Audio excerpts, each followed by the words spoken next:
Hello, everyone. I'm Sara Pini, Deputy Head of the Present Office at the European People's Party. And on behalf of the EPP, welcome to this special episode of EPP Family Talks, dedicated to today, European Day of Solidarity Between Generations. Solidarity between generations is a key concept for the EPP and, of course, for its member associations, one that we stress in several documents throughout the years, and it's also mentioned several times in the EPP platform. So to celebrate this special day, we decided to invite for a talk the presidents of our, generational association. I'm Hermans, president of the European Seniors Union, Lidia Pereira, president of the youth of the EPP, and Carlo Angrisano, president of the European Democrat Students. So thank you very much to all of you for taking the time of being with us today. Thank you for the invitation. Thank you very much. I'm always very, very happy to work with young people. It feels like a gift. So I would like to start by speaking about the pandemic and the way it affected the relations between generations. Because I have the impression that the general narrative around the pandemic was often more one of conflict between generations rather than solidarity. Sometimes young people have been pictured as selfish, irresponsible, willing to put their grandparents' lives at risk just for a party, while seniors were portrayed as being the only one benefiting from the lockdowns at the expenses of the younger generation, which will have to carry the burden, of course, of the higher public debts. So let's start by breaking these stereotypes and give a more accurate, more complete account of what actually this pandemic means for seniors, for young people in general, and for students in particular. President Hermans, maybe you would like to start? Thank you very much. I think we can't deny saying that the pandemic has hit several people in a different way. Not only generational, but also people in vulnerable situations, people living in poverty and so on. And concerning the generational aspects, I think that especially in the first months of the pandemic, the older generation has suffered very much, especially people living in long-term care facilities. It was terrible. It was really terrible. At a certain moment, I got a message from our Spanish colleague saying, don't let us die. Because at one hand, it was a terrible situation for older people, for seniors, for vulnerable seniors especially. And at the other hand, every nation was looking only at the problems of its own country. And we learned to see that we are interdependent between generations and also between countries. That is really a very positive point. But I think that we also learned to see that young people, older people have also seen that young people have problems, that they live in specific situations, and that they have an environment where several challenges for young people can't be can't that they can't cope with the challenges of their young generation. And therefore, I think that listening to each other and also engage with each other is very, very important, was very important, and will be very important also for the future. Thanks. And Lydia, about young people? Well, I think this was the pandemic was quite how to say, this virus was quite democratic, right? There was it affected everyone, maybe in different levels according to the phases that we were, the different phases that we are going through. But somehow every generation was affected and suffered, and is still suffering. The main maybe what is most striking is indeed the fact that how the pandemic affected primarily the seniors, because they were they were one of the most vulnerable generations. And in a first moment, like I remember 1 year ago and already more, like we didn't know what we were dealing with, but it was making a lot of deaths in most senior people, and isolating ourselves, and this is kind of transversal throughout generations, was also not easy, because the seniors were alone. They couldn't hug their loved ones. They could not share moments with their loved ones. They had to deal, and we all had to deal with the death, and was this uncertainty and this dark moment or period was very hard to handle. And but also, when I say it is democratic, is because also the students, and I guess Carlo will refer to that, the options that were on the table for the students to go home and to study from home. A lot of kids, a lot of students did not. It was proven during the time that they didn't have the sufficient conditions to follow their classes, and this will leave some marks in the future of these generations. But even for all of us, we had to connect, like from 1 week to the other. We had to start working from home. We have to be apart from each other. So I think it was definitely not easy. It was. I can tell you that I very much appreciate sharing my time with my family, with my friends, going out for dinner, enjoy our time together, and this was quite.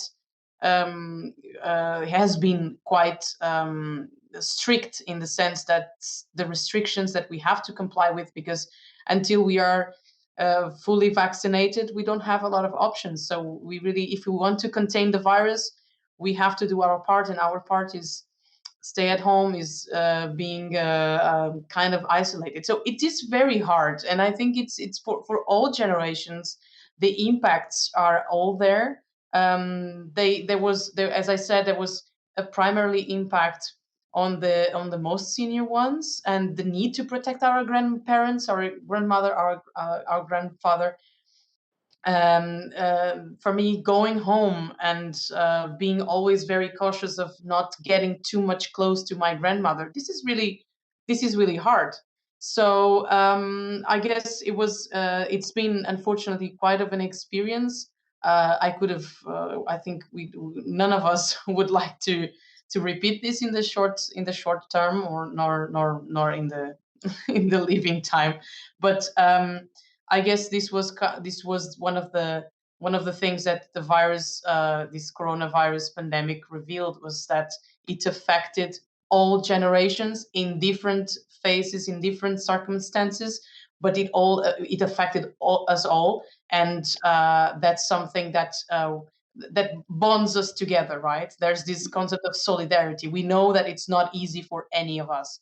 So this is what I think, also for the youth, you are referring particularly for the youth, not being able to go for a party, not to be able to go on a weekend with friends, not being able to work, to engage in school with colleagues. It is indeed terrible, and I'm very curious to understand what are going to be the impacts on once we can be together.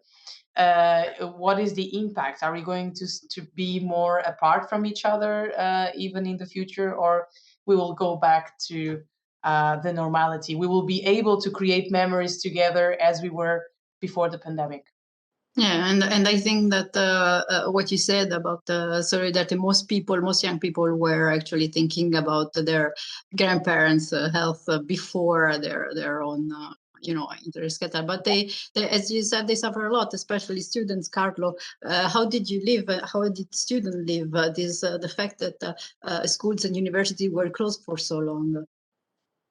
Well, thank you, Sarah, for the question. Look, if you check at the UNESCO data, you will see that about 80% of the worldwide student community went to online education at some point last year. And of course, the European Union has lots of means, and our governments are financially ready to support an effort like this one. But if you think of other countries that are outside the EU, that are in economies that are facing lots of challenges, you can imagine that online education is not that easy. I know stories of many countries where students had to connect all together through one phone to follow a lecture. And evidently, this is not the ideal situation to have the correct education, to have the socializing effect that you live at school, where you create your first personal bonds with friends and colleagues, and where at the end of the day you are with a teacher who is building yourself. And of course, this will have a big impact on future generations. We've seen also European countries failing at implanting a proper system for digital education. We saw in Italy how there was an infrastructure effort made by the government that totally failed, and ended up having the same amount of students following lectures from their homes as it was during the first lockdown. And of course, we have to try to avoid that. Online education can have lots of positive effects, but it cannot be the general rule, especially when we are talking about primary education, high school, and even university degrees. And when you think about all of this, and I liked a lot the word that Anne used, interdependency. And you can clearly see that there is a dependency on each other, on not only between generations, but I like to think of our society as a society made of individuals, not collectivities or groups. We are all persons. We have all the right to the same dignity and the same rights and obligations. And in that sense, you can see medical students that were put on the front line in hospitals, together with uh, volunteers that already retired from their job as medical doctors. And all together, we made a big effort, and this is how we have been fighting against this virus, and this is how we will later on surpass all the challenges that Lydia explained regarding economy, the employability of the new generations that have now gone through two terrible economic crises. Yeah, and you spoke about the challenge of online education. Clearly, not all countries were prepared, but at the same time, the pandemic kind of pushed this digital transition that have been speaking about. And beside what it can bring to students, it can be also helpful for seniors.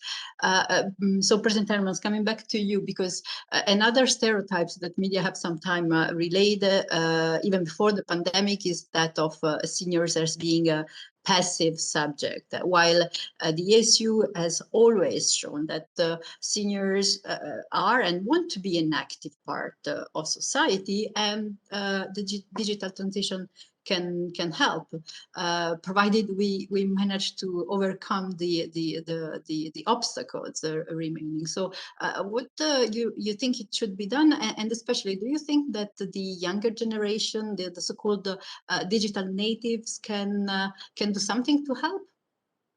Yes, of course. That was one of my surprises in the beginning of the pandemic.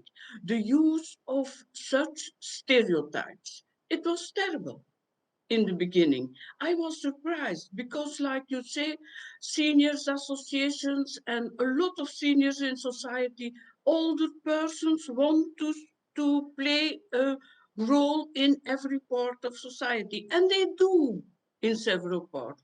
But in the beginning of the pandemic as well, politicians as experts, as also in the media, it looked all like all persons are dependent persons and they are just waiting for some help and for care, and when they are hit, it's terrible. That was the general picture of seniors. It changed. It changed. It changed also thanks to several international associations and also our own European Union that created some highlights for seniors. And the picture of seniors integrating and seniors having the right to integrate in the digital society, that's one of the points. In the last year, in several communication as well of the European Council as also from commissioners, we have communication on integration, the right of seniors to integrate in the digital society. But then there is a little problem. The principle is there, but what about operational actions? And there is the point, because it's not so easy, it's not so simple to say, come on, let's all use a computer, let's all understand what's going on in the media environment and so on and so on, when you're not used to it. And there, that's a question of learning. That's a question of creating very personal chances for seniors.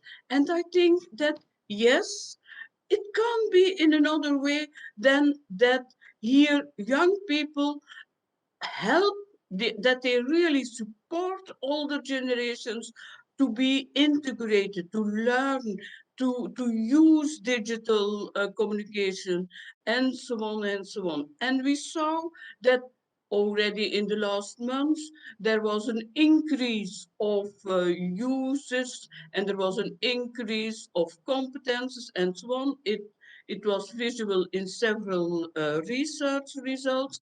But I think that for the future, we can't wait. We can't wait. We have to do it now. And therefore, I think that it's really a very sensitive period to create such mutual duos of seniors and young people after the pandemic, of course, but so that we can go forward in this area. It will be of a great, it will be a great, great opportunity for older people in any way. And I'm sure when young people have the patience to support and to be next to their parents or to their neighbors or to their older persons in associations, then there are also a lot of opportunities, and there is also a gift for the younger generations coming You're right. from this communication. Yeah, patience is it's the right word. When someone complain about their parents' lack of digital skills, I always tell them, well, they taught you to use fork and knife. You can tell them how to use a computer.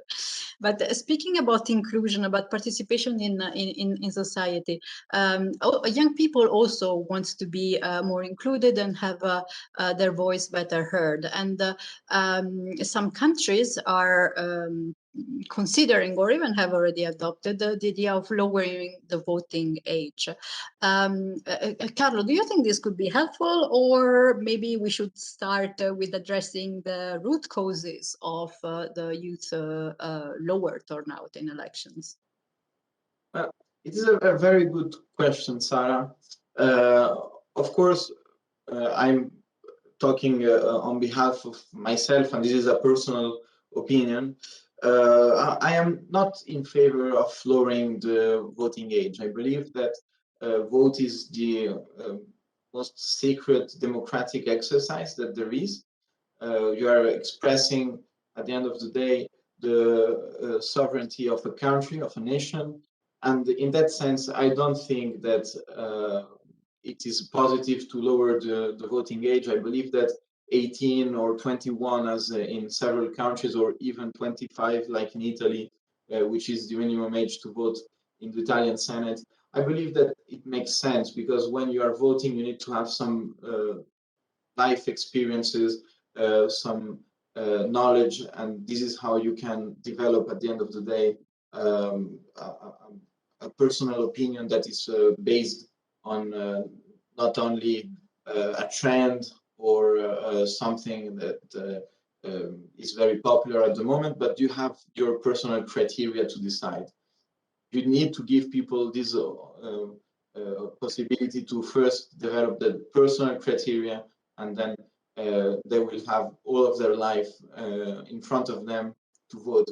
And I believe that the last European Union elections, we saw already a big increase in the turnout among young people, especially among people between 18 and 25.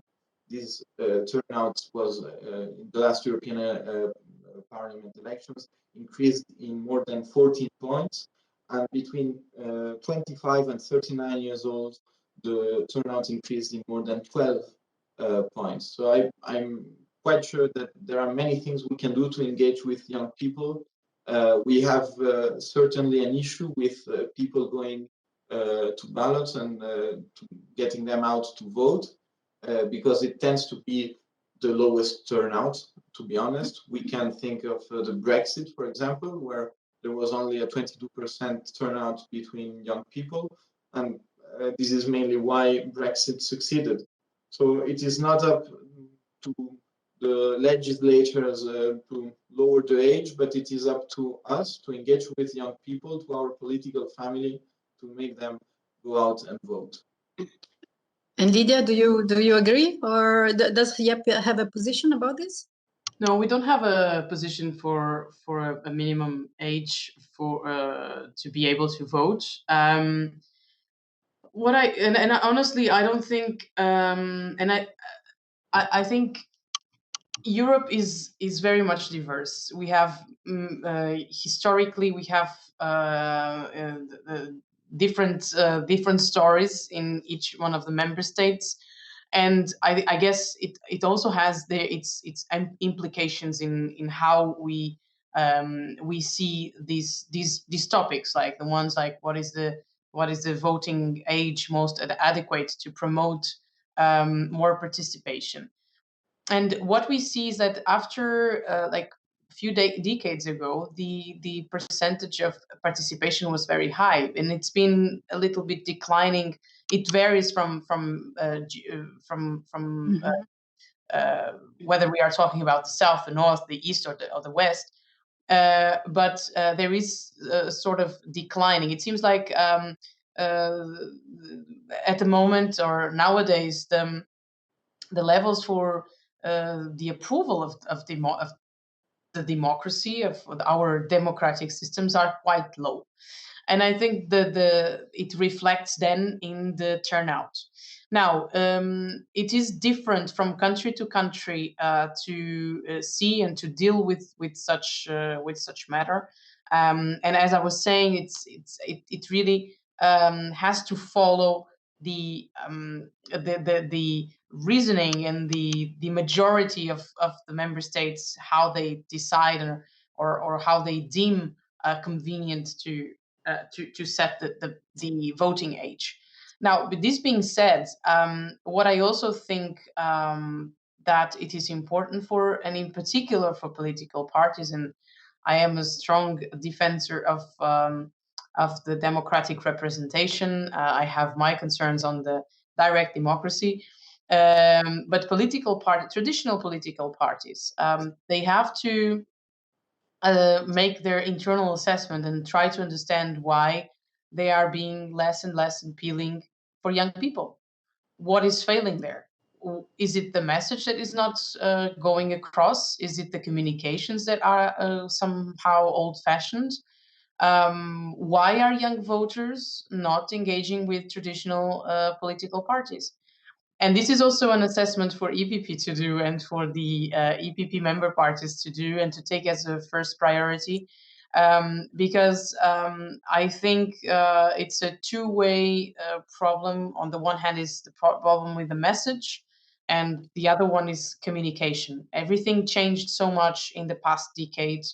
Thinking, for example, that 10 years ago there was not so much support for the priority of the environment to be on the top of the political agenda. And now there's a consensus about the priority of this topic. And it is because if we don't take action, we are putting at stake the well-being and the standard of living of the future generations. This is also intergenerational fairness and solidarity between generations.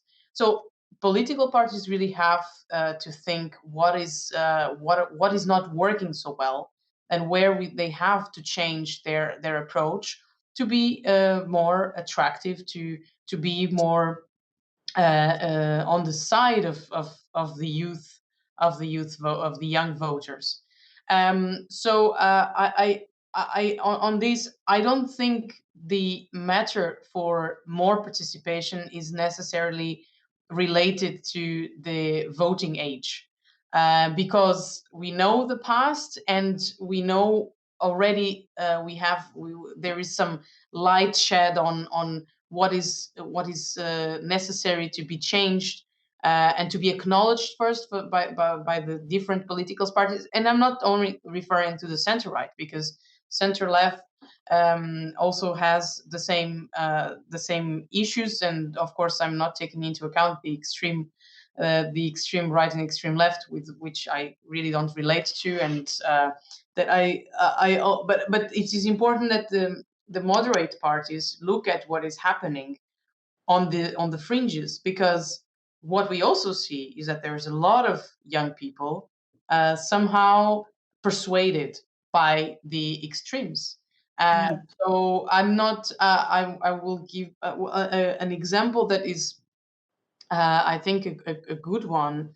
It's actually from a Spanish party, Vox. I think I've said this already in another platform, but there's a lot of young voters that are choosing to vote for Vox, for example, because they are where young people are. They go to the universities. Okay, not now during the pandemic, of course, but they go to the universities, they go to the bars of the universities, they hear what the young people are discussing, they engage in the discussion, they are present. So traditional political parties have to be where people are.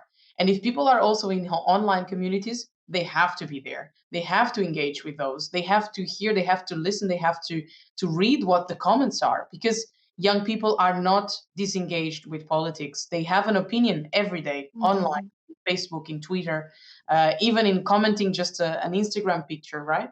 So this is what I think it is very important to take into consideration and to change. And I think the faster this is acknowledged, the best for the moderate political parties, and try to regain some stability. Because what I see in the parliament sometimes is that some parties try to fall for the trap of the populist message, or the populist message, and I don't think the solution resides in populism. The solutions in general, they reside at the center and with moderation.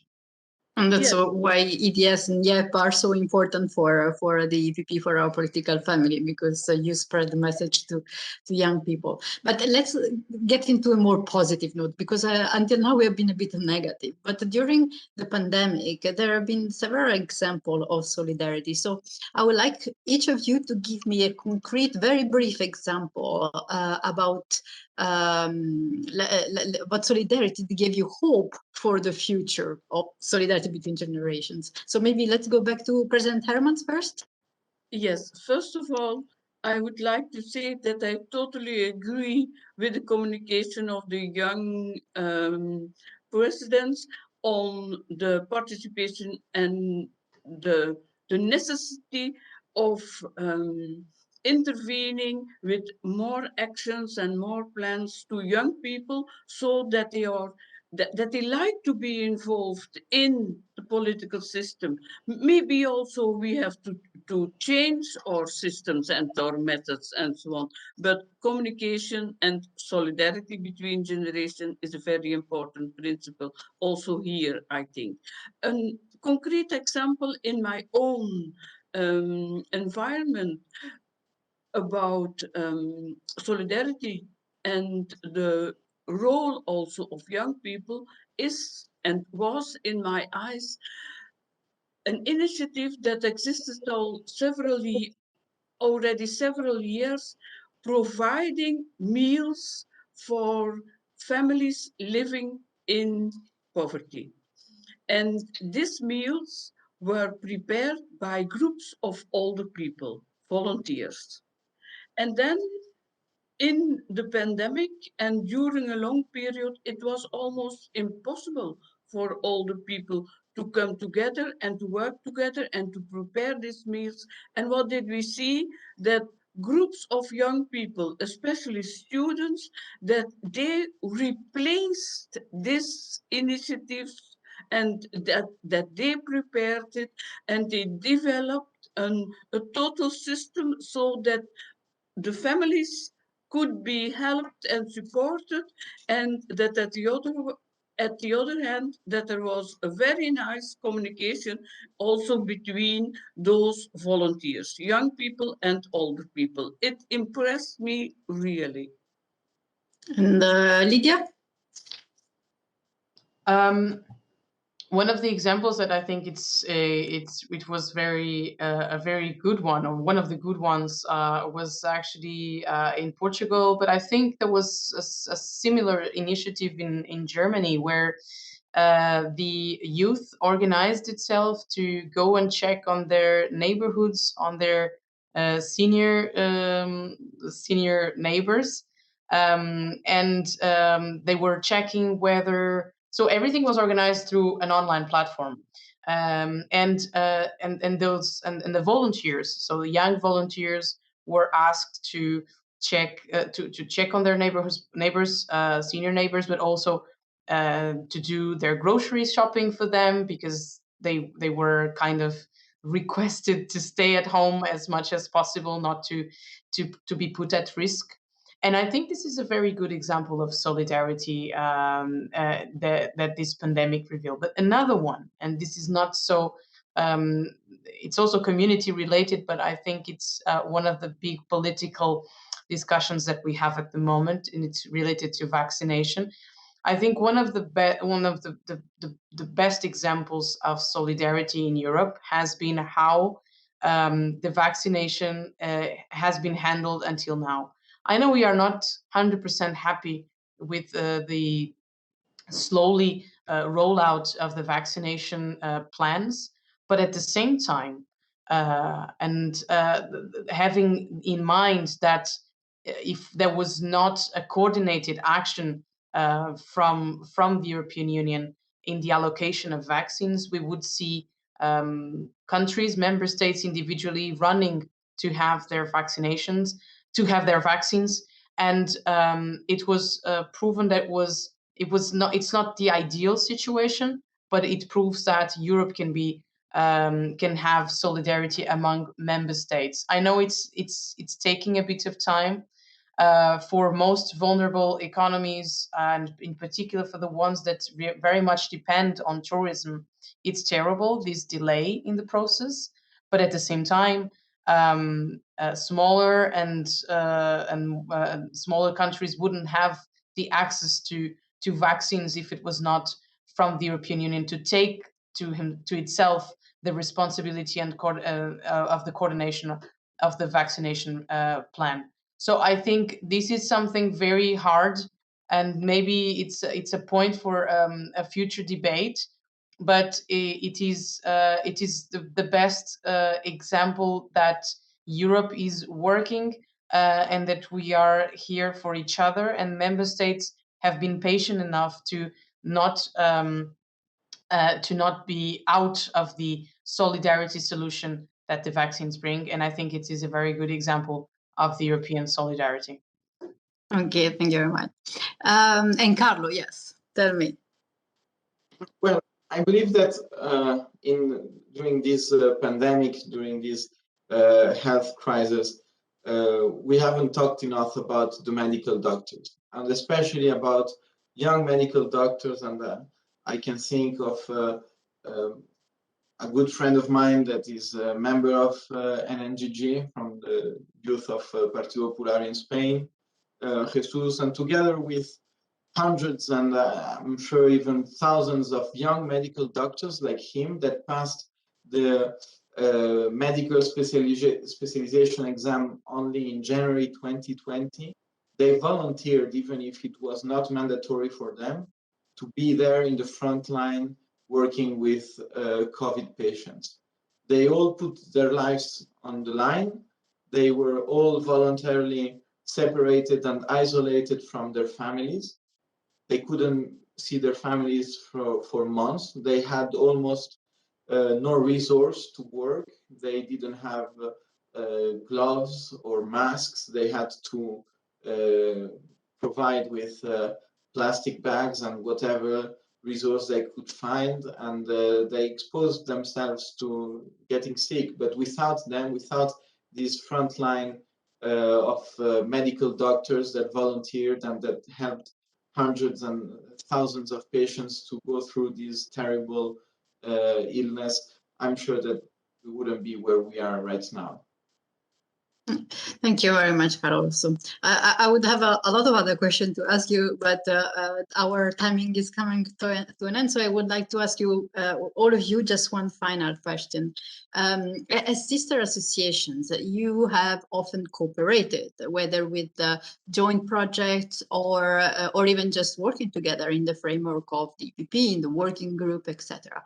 What have you learned from each other? Let's go backward this time. Start with Carlo. Okay.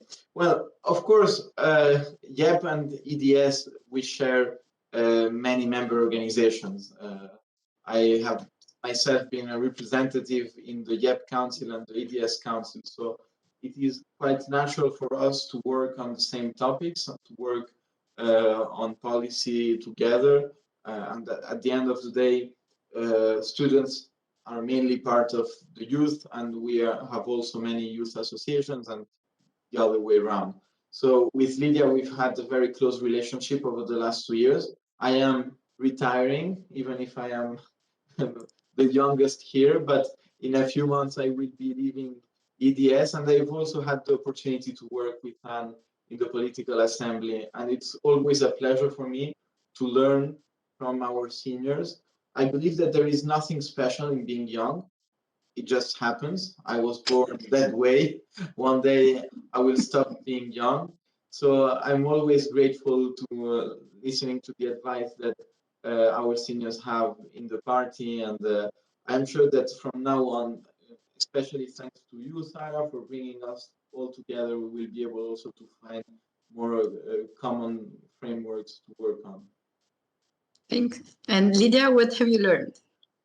Well, first of all, I've learned very much with Anne and to put the intergenerational fairness in the political agenda. And so I guess that is a political victory for Anne to be always so outspoken and so engaged with these topics, which are sometimes a bit difficult because they are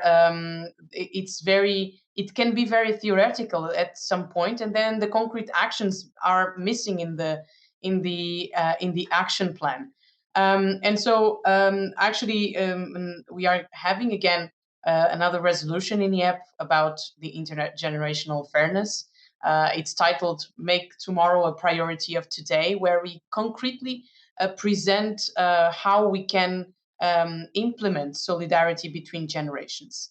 And this is because more and more, and now with the multi-annual financial framework, with the European budget, with the recovery plan, there's many decisions that are going to be taken by the national governments that will have a huge impact in the future. And in the future, I'm referring not only about the environment, but I'm referring as well to the social security, to public debt, to reforms that, if are not going to be taken now, it might put at risk the sustainability of the future generations. And so we are again setting the agenda, and that's something that we will want to do together with EPP and, of course, with EDS, because this is the pandemic revealed a lot of problems. It also showed opportunities for change in many others. But it revealed mostly that our vulnerability, how vulnerable we are to, small little things that are probably from the size of less than a millimeter or whatever. But it revealed that we are very much interdependent, and this is what Anne and Carlo already referred to, that we cannot ignore and we cannot sideline. It's our interdependence as individuals, as member states, as governments.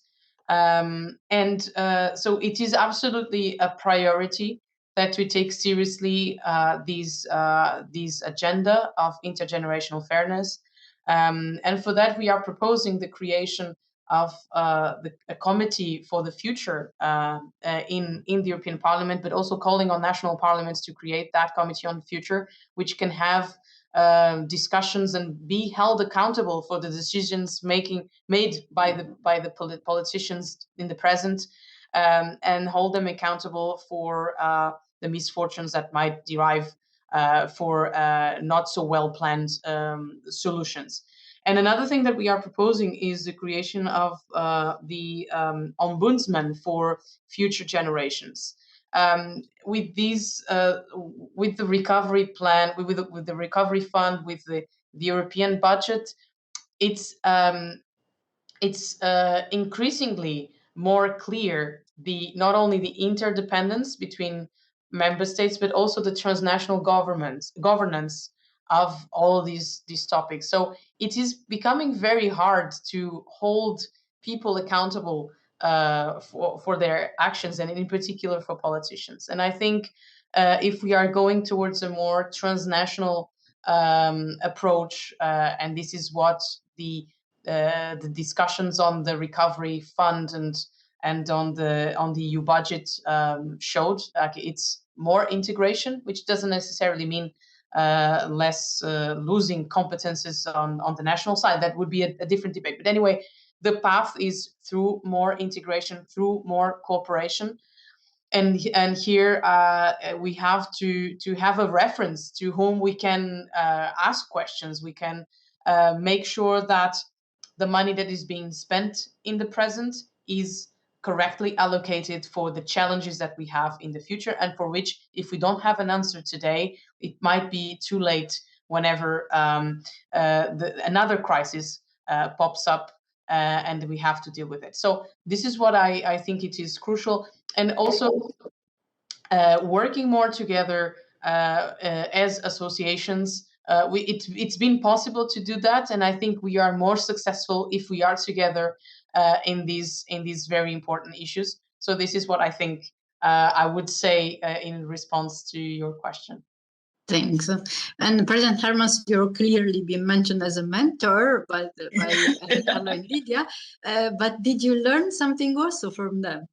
Yes, of course. Their immediate reaction and their view to the future, that is very, very important for seniors. And not longer away than yesterday, Carlo was in our meeting.